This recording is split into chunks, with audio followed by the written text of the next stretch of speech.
everybody, and welcome to Women Crushing It Wednesdays on a Sunday. Got my girl Nika here. Crystal's driving back from a tournament, so she can't join us. But we had to have a show tonight because Malissa Smith is on the show, and she's going to talk about her book that is on fire. Amazon is selling out. I ordered mine, and they said there was only 3 left or 4 left. So yes. Yeah, So that's Melissa, awesome. welcome, and how are you? And congratulations. Thank you. Yeah, I am I'm so happy to be here with y'all. I cannot tell you because you guys do crush it in terms of your boxing analysis and everything else, and the fact that I could be with some ladies and just talk about women's boxing Right. and the importance of all of us to magnify the stories of these remarkable people. I know Yes. you're working with the Olympic team, Yes. which was got 4 women, 4 men, Yes. Oh my gosh. parody, Fabulous. unfriggin' real that it's I parody. know. I It know, was right? so fantastic. Who would have thought, like years ago, who would have thought we'd be here today? We wouldn't, and that's the point. 2012, and I write about this in my book, The Promise of Women's Boxing, A Momentous New Era for the Sweet Science, of saying, the Olympics became the game changer. And it Yes. opened up a lot of promise of what the future would be. And the reason for that is it legitimized the sport. This thing about being in the Olympics that just says, oh, I guess we have to take it seriously now. Absolutely. Meanwhile, it was the last freaking sport to have men and women compete. Yeah. That's To come crazy. on board. 108 years. The That is crazy. first time women had an exhibition was in 1904. And the men had an Wow. exhibition. They stayed, took women another 108 years. Wow. Isn't that something? That I really had no is. idea that it had been that long. Yeah. Crazy. So That what has been your favorite women's battle? I see on the book you guys here right on the screen. I did a little bit of something there. We have the book right up under her. I see you have Katie Taylor and Amanda Serrano. Yeah, Amanda Serrano. I have to say, in terms of the most impactful fight, there are probably 2. Okay. The fight in 1996 when Christy Martin fought Deirdre Gogarty, pay-per-view, Mike Tyson's return to boxing, fighting Frank Bruno, friggin' fight of the night. Yep. They're bloody. Yes. It was a real match. Right? And ends up on the cover of Sports Illustrated, and then suddenly it's like, oh wow, women can fight. Women can fight. It was the fight of the night. Yeah. So Darn Skippy. you had this incredible rush, right? People like Lucia Riker, Layla Ali enter the sport. Mia St. John outdid Pink, right? Yeah. And then it became kind of like a carnival sideshow in people's estimation. It was even called that, where people's like, there's Mia St. John on the cover of Playboy magazine with 2 big red boxing gloves on her. Right. I remember that. In and of itself, I don't have an argument with, because hey, whatever you got, and your brand is your brand. But it came at a time when boxing, women in the sport was just at its infancy. It was barely legal in terms of even amateur sports. So it took till 1994 for women to be able to compete in the amateurs in America. How crazy is that? That's so true. I was having a conversation with a friend of mine's aunt. She's passed, God bless her soul, but she said that she remembers she's had to be 60s. No, she was probably closer to 70s. Yeah. But she said that her brother would fight in the Golden Gloves, and she couldn't even go in there. Like, she'd have to stand up on boxes to look in the window to watch him fight. Yeah, that's crazy. Yeah, it's and there are like cases in the 60s and 70s when women tried, because women, went into the courts instead of burning their bras when it came to boxing. It was like, let's go to court, ladies. We are getting the right to fight, and they did. And women started to be able to compete legally starting in the mid 70s, and by 1978, the states were going, oh man, we're just losing these, so just go. Right. Go Right. fight. Just And do there it. was this first little real blip of boxing with people like Marion Trimier, who was known as Lady Tiger, and she would come out, she would shave her head, and she had this beautiful black chrome dome, and she was an We're Wow. extra. amazing fighter, That's you what I know? love about us ladies. We're extra. Wow. Exactly. You know, but that's it too, because pro boxing, I mean, it's entertainment, It's right? I mean, entertainment. Yes, that's what we're entertainment. here for. And a lot of Absolutely. these ladies took their lessons from Muhammad Ali, who got his lessons from the wrestler Gorgeous George. He would come out with his blonde hair and big robes and everything. It's like, yeah, it's a show. It I'm is here a to show. sell tickets. I want fans. So Right. women picked that up really early on in the game. But unfortunately, you know, the promotions died, kind of went whoop, Mhm. whoop, whoop. Yeah. So we had this blip in the 90s. By 2003, 4, 5, the boxing shows stopped putting women on. And you didn't have it again, except for Yeah. local markets, That's true. until That's very Amanda true. Serrano showed up in 2015 on a little 6-rounder with a fighter from Africa. And they did 6 rounds on a CBS show in the middle of the afternoon. So that was That's crazy. 2015. Yeah. Okay. Isn't that something? It's crazy It because is women were on Showtime. They were on ESPN. They were featured. Yes, They were on exactly. pay-per-view. You know, Layla Ali and Jackie Fraser-Lai, they fought and they had their own pay-per-view. They were the first Yep. headliners on pay-per-view. It didn't happen again until Clarissa Shields' show. Yeah, I was gonna say, and then it was just like nothing. Nothing else. Like That's starting That is over. crazy. It's like it didn't exist. So when Yeah. I published my first book in 2014, which was a history of women's boxing, nobody even knew who these people were, except for Wow. like Sue Fox on Women's Boxing Archive Network. It's just, there would be little snippets here, little snippets there. And it's still the only book. And that's crazy to me. It is crazy. And You know, there's 30, kinda 40, shocked 50 too. boxing books a year published. And you got 2, mine, one, Yeah. 10 years apart, because, you know, Yeah. you can only write so many books. So I'm pleading with people, please come in. I'll mentor you. I'll help you. Yeah. We got to get there's so much here to talk about, to research, There to is. really think through in terms of the importance of this, not only the sport, but the stories of the women who contested. And we know the big names. You know, we know who Amanda Serrano is, but you didn't know her 10 years ago. You know, So you do didn't you even love where really women know her 5 years ago, in the sense of, unless you were following boxing in a really serious way, you were only just starting to see her on Showtime. And she'd show up, but it wasn't as a headliner. You know, she'd be second, third, fourth fight down. You know, what did she get? 20,000, maybe? Yeah. maybe. Nothing. I mean, Do you like where women's boxing is at now? Like, are you happy with it's certainly improved? But in the United States, let's be honest, you know, it's really nowhere right now. Yeah. What do we got going on? You know, I mean, you got Clarissa Shields is going to fight. She's going up to heavyweight. Yeah. She'll have her fight in Detroit. But what other big fights have there been in America this year? Really? I mean, we had Denisa Estrada. Was that the main event? No, that's freaking undisputed fight. She's one of the best boxers of all time. It should She have is been pound for pound great fighter. Absolutely. Absolutely. Did Top Rank give her top billing? No. No. You know, and I even talked to some of my manager friends, and they're like, you know, Christine, as far as them working with promoters, they said there's just not the money. They don't want to put the money out. And I'm like, that's so sad. And why? And it's so unfair, because they you gave have us a these lot of ladies shitty male fights that they could have. Yeah, but they're waiting to fight and get these titles or defend their titles, and they're not happening. They're dead in the water because absolutely they don't want to put the money towards it. Nobody wants to pay the sanctioning fees. I mean, look, all this controversy, 10 minutes, you know, 2-minute rounds versus 3-minute rounds. Let's look at the dollars and cents of it.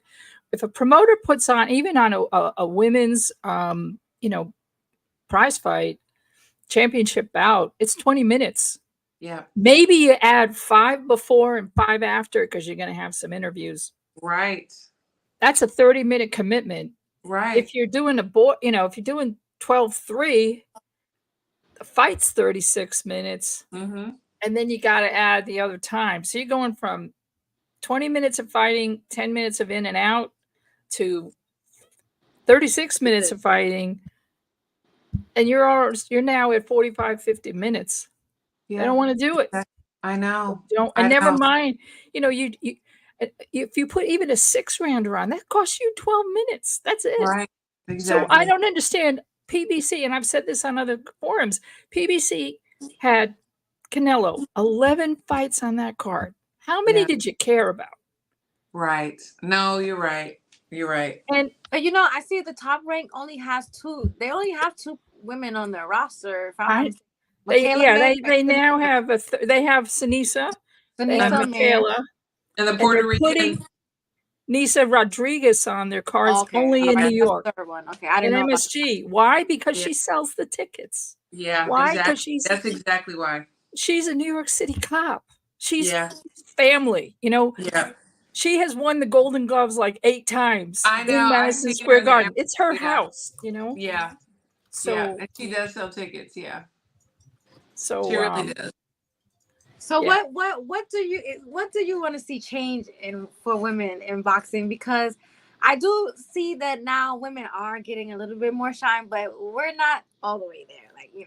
No, we're not. I mean, we're right now. The momentum has shifted to the United Kingdom in terms of the number of fights, the opportunities for fights. You see all the American stars going there. I mean, look, Jessica McCaskill just fought Lauren Price, who was the British gold medal winner in the Olympics in 2020 she was, and I love Lauren. Yeah, and she's an amazing human. And then you've got Michaela Mayer fighting Tasha Jonas. I mean, all of these big fighters are going there. Clarissa Shields went to England, right? Yeah, she signed. That's where she got her $1 million because she wasn't going to get it here.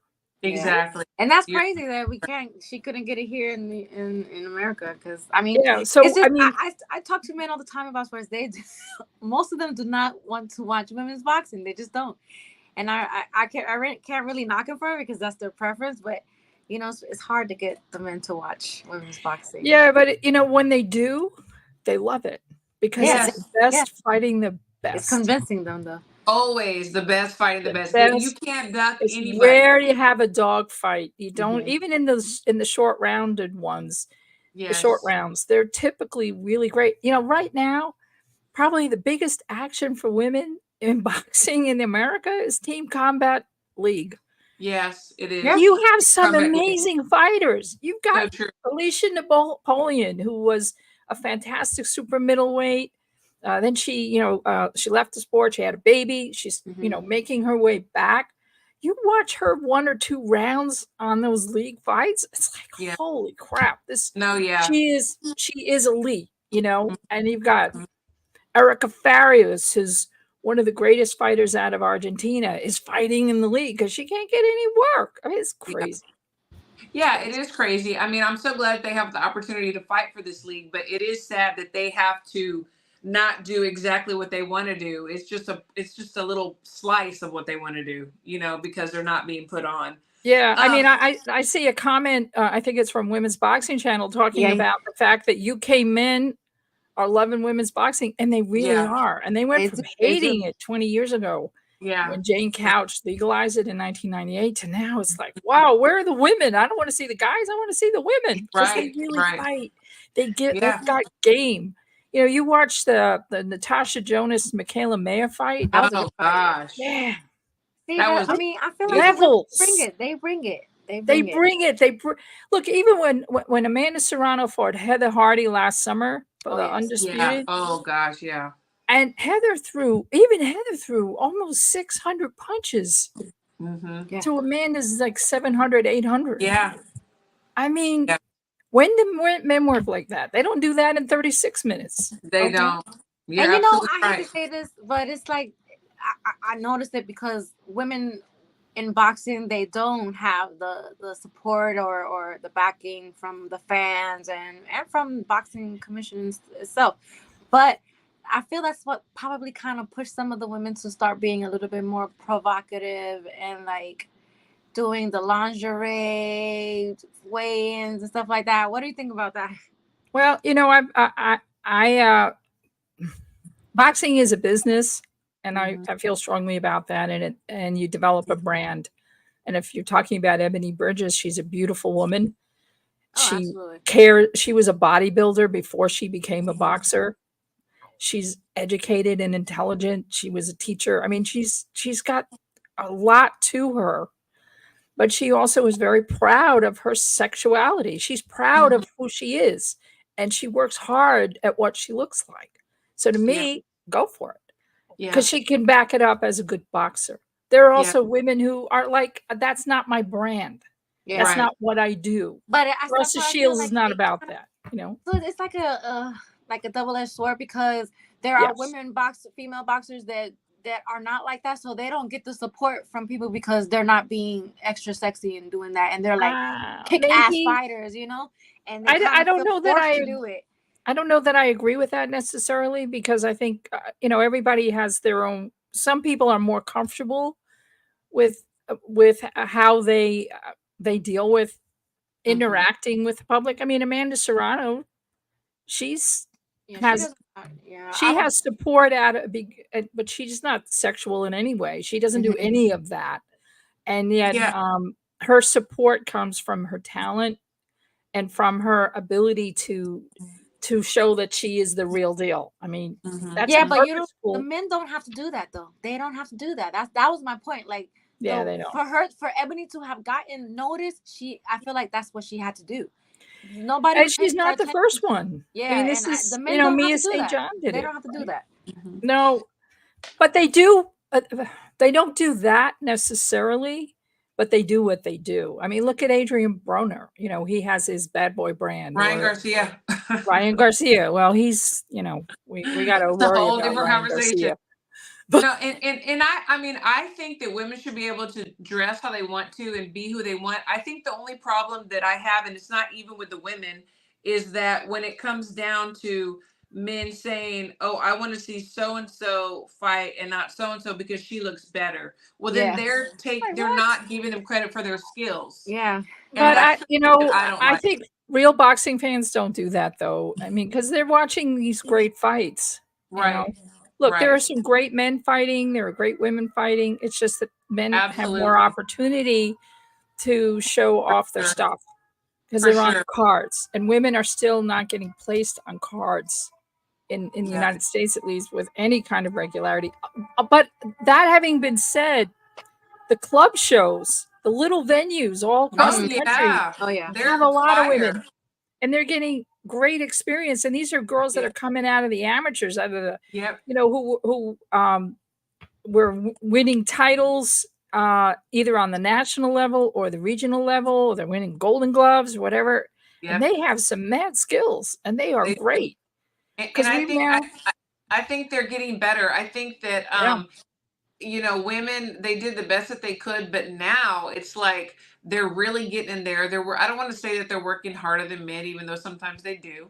But the skill set has changed. Even the skill set for the women have changed over the years, and they're looking better and better and sharper and sharper. I mean, we've got some real dogs and killers coming out, like we really do. Oh, like Jahea Gonzalez, my God, I write about her.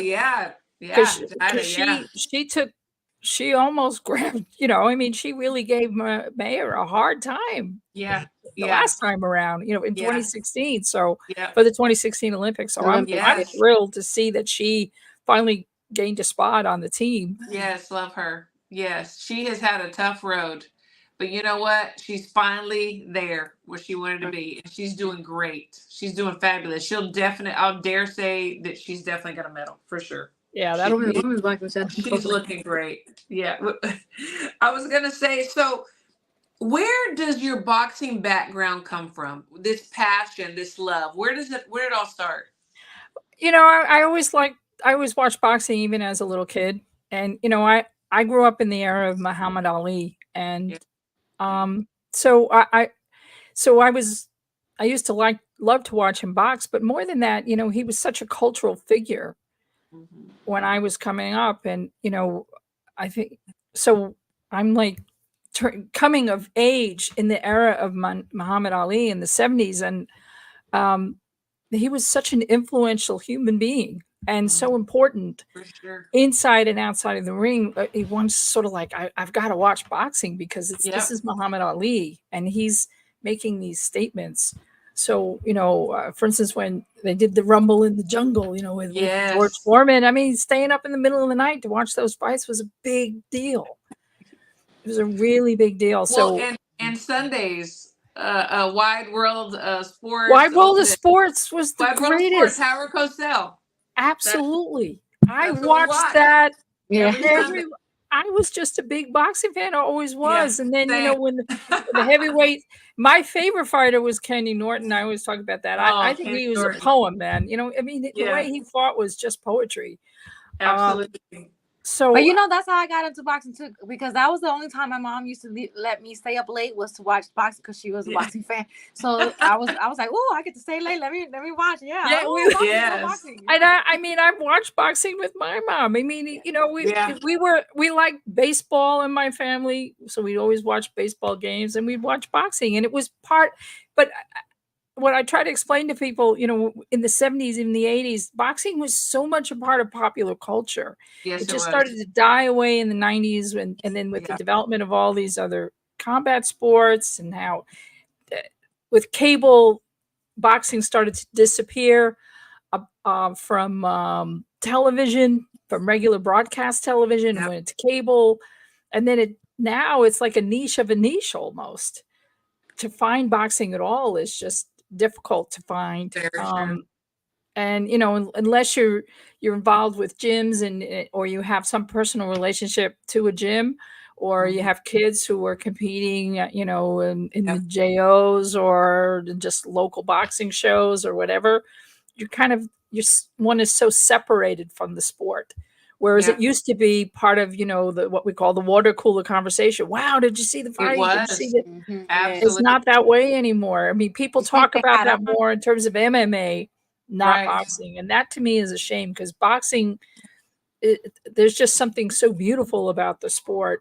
Yes. It's why we call it the sweet science, right? Because absolutely, it's that technical expertise, that amazing ability to execute these complex fighting. It's the game plan, the strategies, the plan A, B, C. It's sometimes you gotta pull out a lot of. And then it's the improvisation in the ring, though. That's the sweet part. That's the art, and it's that pas de deux between two really good fighters, and that's why when we watch a boxing match, we hate to see an uneven fight.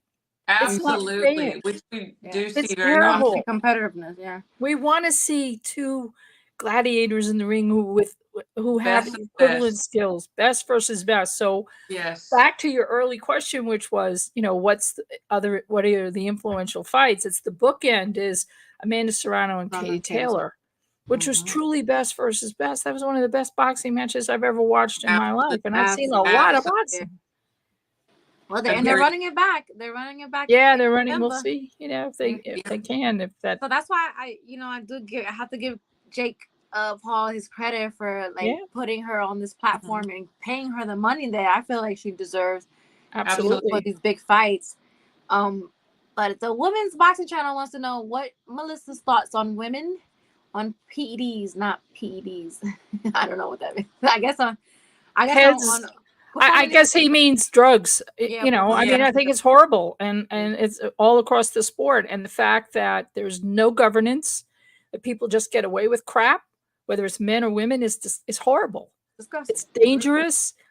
It's against the game. You've got champions who are caught doing drugs, and then it's sort of like, oh well, I did my own hair analysis and it was clean. Right. That has nothing to do with the fact that your A and B sample were positive. Exactly. Absolutely. I don't want to hear, oh, the dog ate my homework. Right. No, you're right. So you're absolutely right. The lack of governance is killing the sport. Yes. And that's the problem.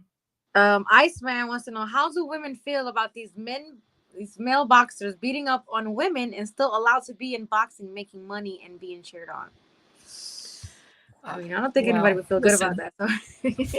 Abuse of women is a fact of life, and we all fight it, and there are laws in place.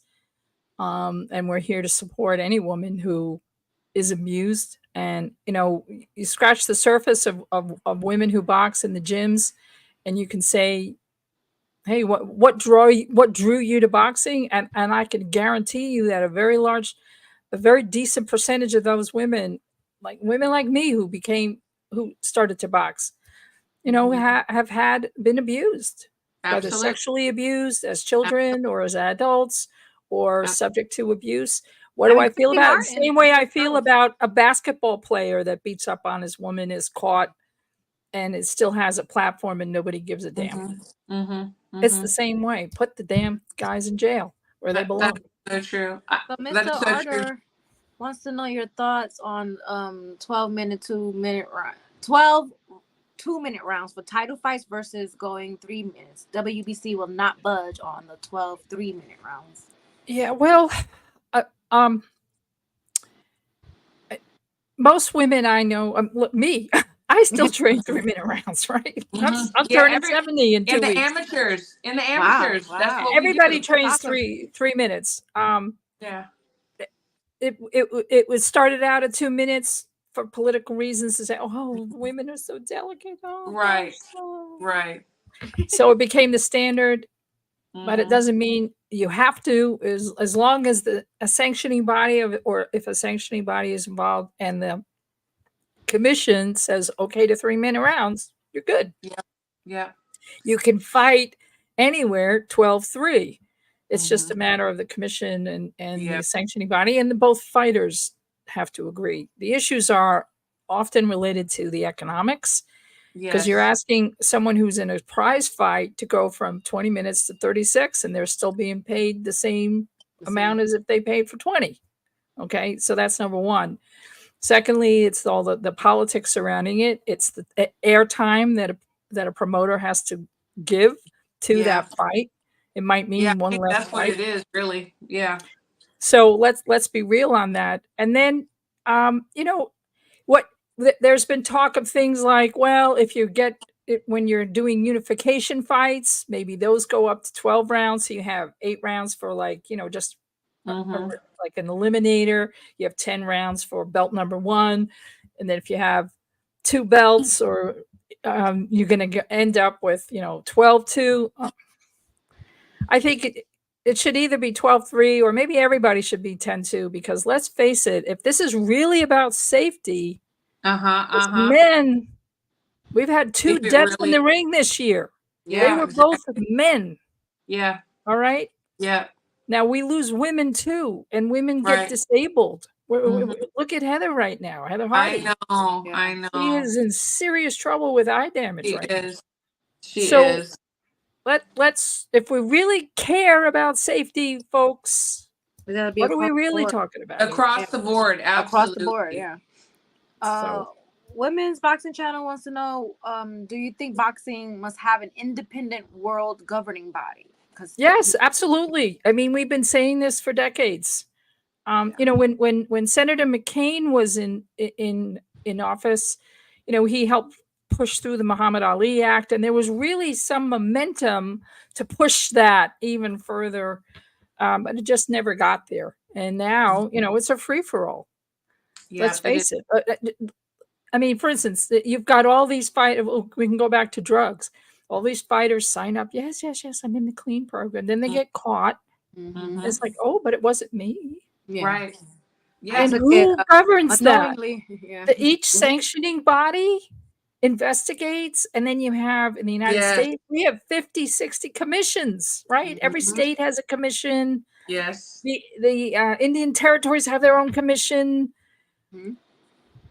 Yeah, that's true. It's like there's no consistency across the board. Zero. And then you've got different countries, same thing.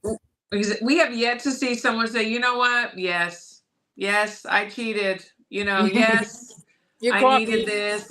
We have yet to see. Here's my hair sample from 2 months later. It's clean. Right. Give me a break. It's ridiculous. It's ridiculous. And I mean, we need to do something. I mean, someone asked me the other day, like, if you could change some things, you know, in the commission, what would it be? And I said, well, that would be number one. Like, I mean, very strict policies. We don't have them. What's going to happen with Ryan? Do we know? We don't know. Nothing. No you clue. know. That's why there should be. Oh, you got Erica Cruz, right? Erica Cruz, which I was like, what? You know, I mean, I knew that she trains in Mexico, very high altitude, but I was like, this girl can go. She can go. And then we hear that, and I'm just like, what? I know. And then you had Tom Gardner last year. You got an undisputed fighter. No one has contested those belts in a year. That's outrageous. Outrageous. That is crazy. Al Powell, thanks you for the super chat. He says just because you do we appreciate you. Thank you so much.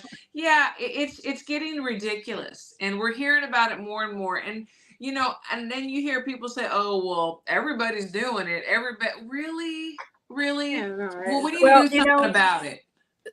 So Mia St. John, who fought in the '90s and the early aughts, she fought for quite a long time. She even fought Cecilia Brækhus. And she became a better boxer as time went on. Yes. She'd been signed by Bob Arum as sort of, window dressing on the set, if you will, but she actually learned to box and got serious about it. But she recently admitted a few years ago, it might have been around the Canelo controversy, that she did PEDs for years. Yeah. Thanks for I believe she said it on our show too. Is that right, Nika? We interviewed her and Yeah, and so she did PEDs, but she went on to say, I regret it. Yeah. I am paying for it today. Wow. Yeah. Okay. So what is it? There's no, nobody looks at the long-term effect. They look at the right now. I gotta win this fight. I gotta do everybody's doing it, so I'm gonna do it. And here's how you beat the test, the P test, and here's how you do this, and here's how you do that. Well, okay. But it's not right. And then mentally, it's not right. I mean, we know boxing is so mental. So if you don't believe that you can beat somebody unless you don't get in there. Something it's like your mind is already messed up. Your mental game is already messed up, And then let's say you don't do it. Well, you're not going to have the confidence or whatever, the false, shield. And you're just messed up. It just messes you up. It doesn't matter how. No, I agree with you. Look, there's we can take that across the board for a lot of things in our lives that we screw around with. I mean, look at the Lance Armstrong story. I mean, there's a guy who we all cheer for how many years for his abilities on the bike, and he was as dirty as they come. Oh my gosh! Or baseball players. So I mean, we've had these examples. Yes, but that's why a lot of fans don't believe them when they actually pop dirty. It's like, because they love them so much, and they're like, my guy would never do that, but he did. And there's proof. But he did. And yeah. The dog ate my homework. It was in the dog food. Right. Why are you eating dog food? Right. My dog ate it. The dog food. Definitely got to be consistency. So you want to tell the chat more about your book and what they should expect in this book, and why is it a book they need to read? Because hey, women's boxing, it's making waves. Fire. Yeah, it's on fire. So the book is really takes an in-depth look at the sport from sort of like the morning after the Olympics to say, okay, now what? It's 2012. The Olympics are done. What happens? What happened to Clarissa Shields? Did she show up on a Wheaties box? Right. No. Did Marla Esparza, who won a bronze medal, get a Wheaties box? No. What happened? Well, actually, Clarissa went back and finished high school. Right. And then she got kicked. Then because they changed the age, AIBA changed the minimum age for an elite boxer, she had to compete as a youth for a year. Because she was only 17 when she won the gold. To 19, yep. Yeah, it was changed to 19. So I write about these kind of little stories. I also really look at the women who had been competing and winning titles right at that period and what happened to them. Did they suddenly get more promotion? Did they show up on TV? No. Did they get money? No. It was kind of like, oh, well, that's nice. You had the Olympics. How nice. But there were changes in terms of the USA boxing changed in the sense that they gave parity to male and female boxers in terms of their support. Yes. And their ability to live at the Olympic Center in Colorado, which Clarissa actually did, in the run up to the 2016 games. Yeah. So I talk about that. I talk about Amanda Serrano and Heather Hardy and fighters like Cecilia Brækhus, who became the first undisputed female fighter in the four belt era in 2014. Many don't know that. And biggest fighter in the world. Yes. But Americans were like, wouldn't know they couldn't trip across her. She's this extraordinary fighter. Yeah, yes.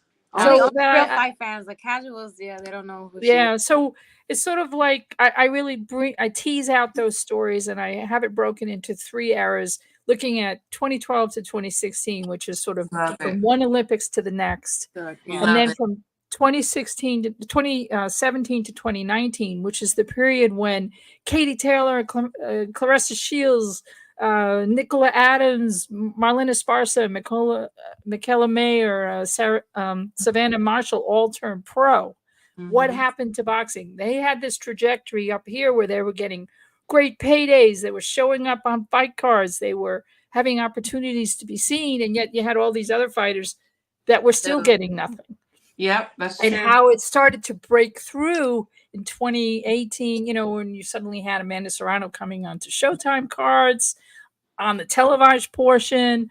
And then, so I kind of take that through 2019 when we started to get Claressa Shields and Katie Taylor getting undisputed. Then the last part of the book looks at COVID and how that effect was through the summer of 2023. I end the book on the Hardy Serrano fight in 2023 in the summer. Wow. That sounds amazing. So it takes a look at how COVID on the one hand kind of crushed boxing, but on the other had these amazing female fights. You got Michaela Mayer got her first belt. She was the main event. Just because there was so little boxing that women actually had equal opportunity. Absolutely. It was amazing. That's so true. And I will say during that time, during the COVID time, I was up, at the training center, and the things that those athletes went through, the being quarantined all the time, us being separated. We were like one of the first sports teams, I think we were, to travel during COVID and do things during COVID. And it was tough. Yeah. Yeah. But if it was tough for me, it was very tough for the athletes. For the fighters, yeah. Oh gosh. And then they had the Olympics canceled, like my heart broke for Christina Cruz, who had been on the Puerto Rican team, but lost it in 21. So there were those stories as well, and the ability for Ginny Fuchs to go back one more time, so I write a little bit about that. I don't focus as much on the Olympics for 21. Right. I think in part because of the interruption with COVID, but there was so much more going on on the professional side of the sport. I really focused more on that than the 20. And, so whoever writes the next book can pick that up. And then, of course, this year, 2024, will have many more powerful stories from the amateur into the Olympics because of the true parity with 4 and 4, the additional weight classes. So this is a whole other paradigm, which makes it the Olympics for. And then, of course, there's the absolute fear that it's the last because, as we know, IBA has been kicked out. We got World Boxing, but there aren't enough national federations signed up yet. So our hearts are in our mouths in terms of what happens at the 2028 games in Los Angeles. I will say that the IOC and World Boxing, they are working together, and most of the countries have signed on. And I mean, there might just be like a handful that has not. Oh, that's it's great. looking good. It's looking I good. really pray for that, because especially Yes. for women's Thanks. boxing, it is a Yes. game changer, because it Yeah. also fuels, organizations like Beautiful Brawlers out in California who Yes. Yeah. feed so much Yes. into your program, into the Absolutely. Olympics. So at the JO level and so on. So Yes. I'm really hoping that that can happen, and I have a lot of faith in Boris. He's a Thanks. terrific leader, Yes. and Yes. Me too. Yes. he's done So, great things yeah. already. Yeah, yeah. Like I said, they're slowly and surely seeing that this is what they need to do if they want to save boxing, and we have seen more and more signing. So it's and they're already planning for LA. They're already planning LA. And I'm very Good. hopeful, and I'm praying too. It looks really good. So Oh, I'm excited about that. yeah. Absolutely. Yeah. So let everybody know, excuse me, how they can order your book, because it's a Sure. must, and I can't wait to crack mine open. Thank you. Do It's you have it do you have it in audio format yet or no? no, it's available as an ebook. Okay. And the only thing I'll say about that is the pictures are in color on the ebook, Okay. except for those photos by Taro Groggins, which he took in black and white. He was so gracious in giving me 2 pictures. I have a fantastic picture of Cecilia Brækhus in there, and just miraculous, because he's such a wonderful photographer. So I'm very pleased with that. Anyway, you can get the book at any of your online bookstores, Amazon, Barnes and Noble. If you just put the Promise of Women's Boxing in your browser, it'll pop up all the outlets where you can buy it, or you can go to my website and click on the Promise of Women's Boxing. There's some links. And your social media platforms. right, social media is at Girl Boxing Now, and I have it pinned. And then let's see what else.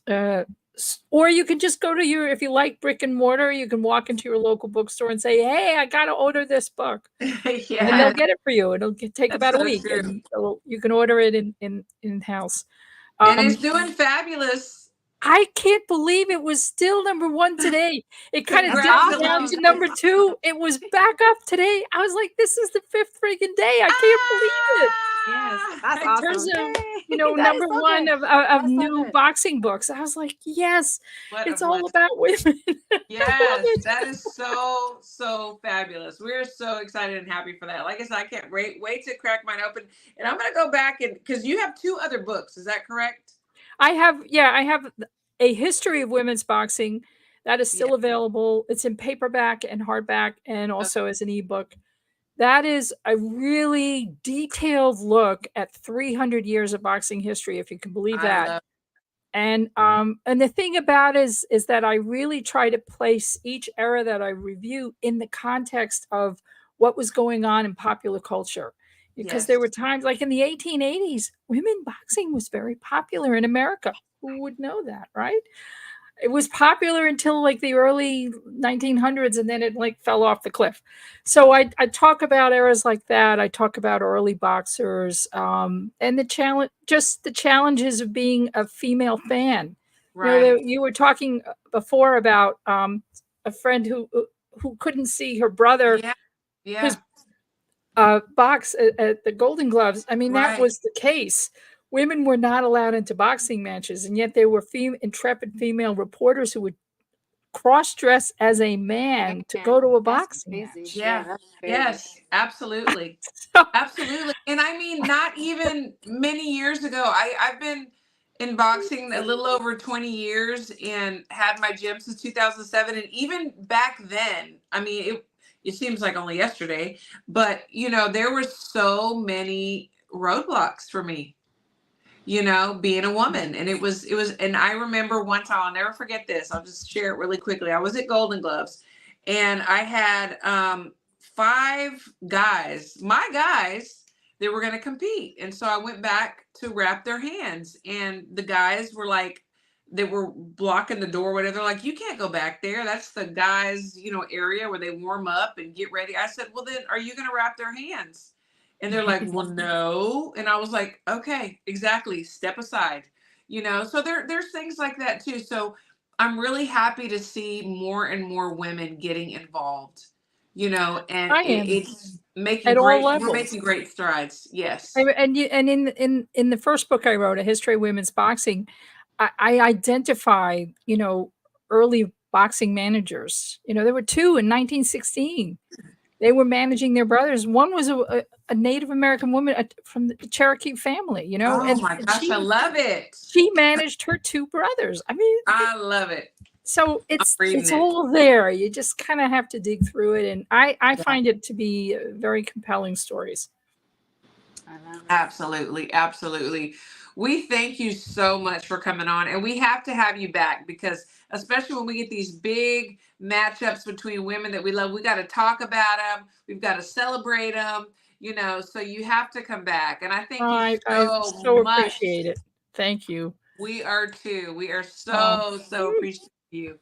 I want to thank Mark Nash too. Mark Nash says, please smash my donation to support the show. Thank you, Mark. Thank Thank you, Mark. you. We appreciate you so much. We do. Thank you.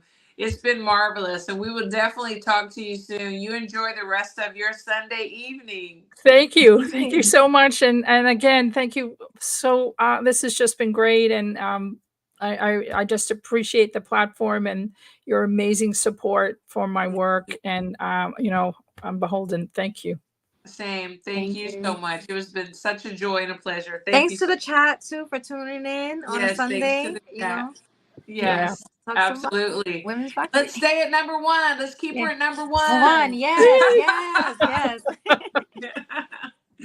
Thank you. Good night, y'all. Have a good night. Good night. Thank you.